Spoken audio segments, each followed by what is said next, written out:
En el ejemplo C del material teórico, fíjense que también tenemos una división, por lo que podemos ver una fracción, de distinto índice, ya que el primer índice es 4 y el otro índice, como no está, sería 2. Sería como el ejemplo B que acabamos de hacer, nada más que lo que cambia es que los radicando ahora son números, antes eran letras. Entonces, ¿qué es lo que vamos a hacer? Antes de sacar el mínimo común índice, vamos a factorizar los radicando, que eso también ustedes ya lo saben. En el ejemplo A, fíjense que no factorizamos los radicando porque eran números que no se podían factorizar. Por ejemplo, era el 2, uno de los radicando era 2 y el otro radicando es 3. Como son números primos, no pudimos factorizar ni el 2 ni el 3, entonces directamente empezamos sacando el mínimo común índice.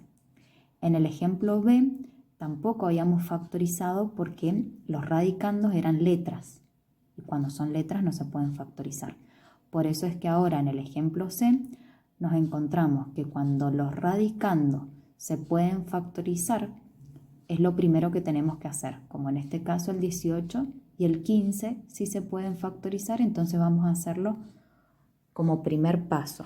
Y después sacamos el mínimo común índice. Bueno, yo ya lo hice para no extender tanto el video. En cálculo auxiliares, como ustedes ya saben factorizar, entonces el 18, en vez de escribirlo como 18, ya en el paso siguiente lo escribo en forma factorizada.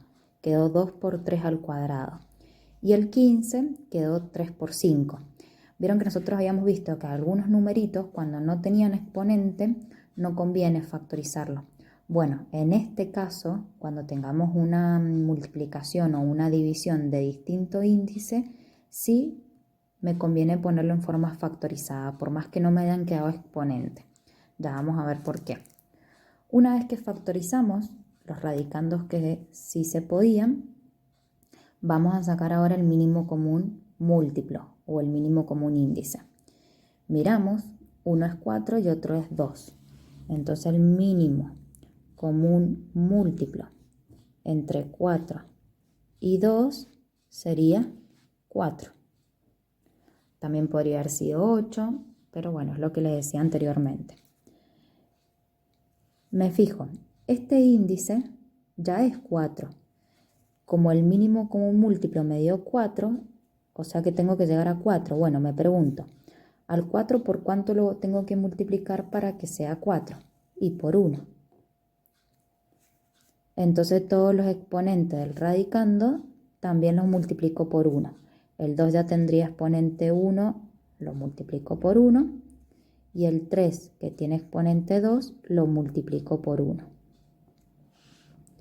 Fíjense que en realidad este paso, más adelante, ahora por ser la primera vez lo estoy haciendo detalladamente, pero cuando ustedes se den cuenta que el mínimo común múltiplo es el mismo de uno de los índices, en realidad toda esta raíz queda igual, que es lo que tienen ahí explicado en el material teórico.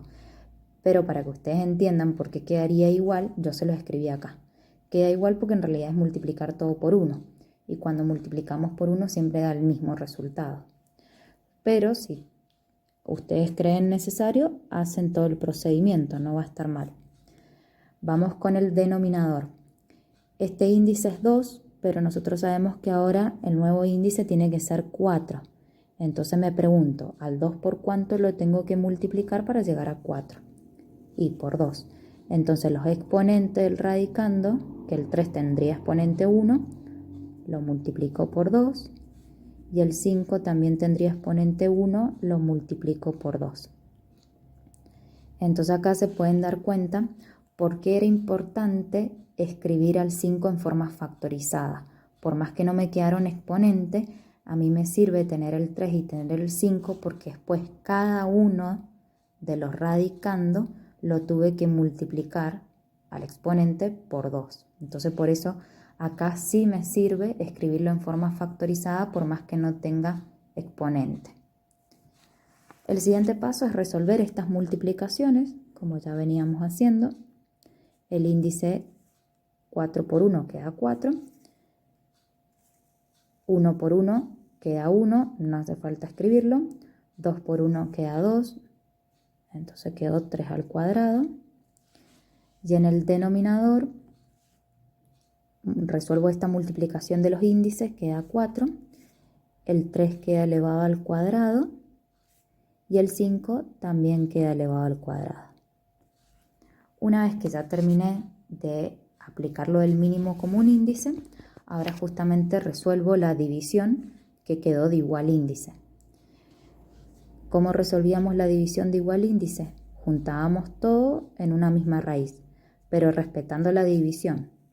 ¿Sí? Lo que está en el numerador queda en el numerador, lo que está en el denominador queda en el denominador.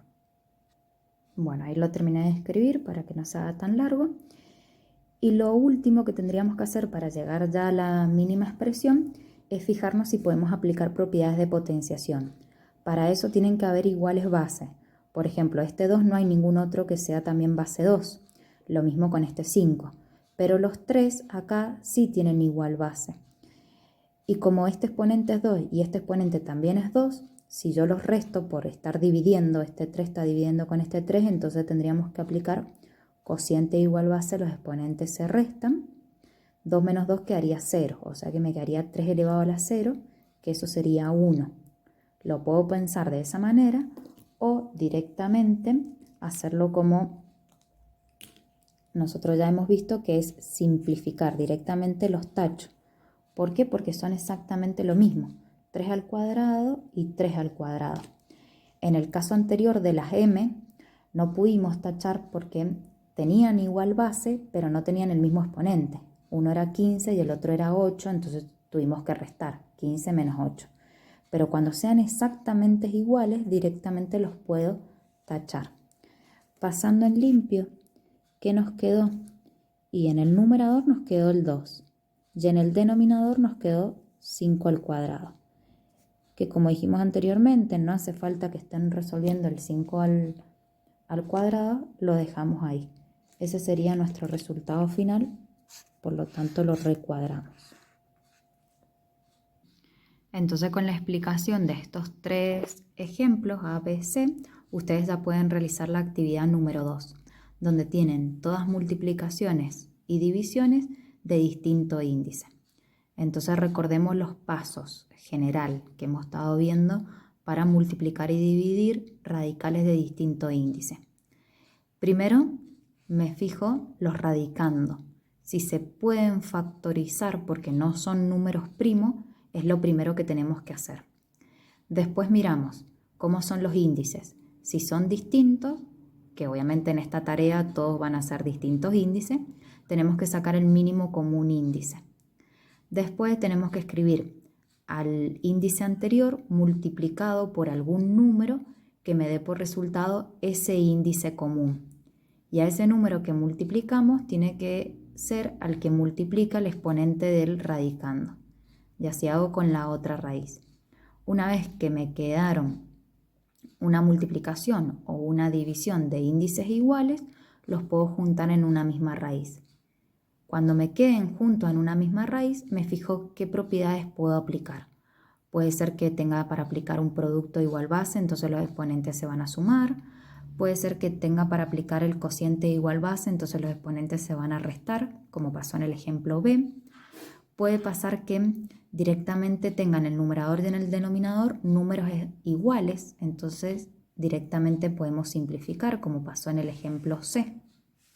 Siempre ustedes lleguen a la mínima expresión y cuando ya hayan terminado de aplicar todo lo que podían, recuadran el resultado final.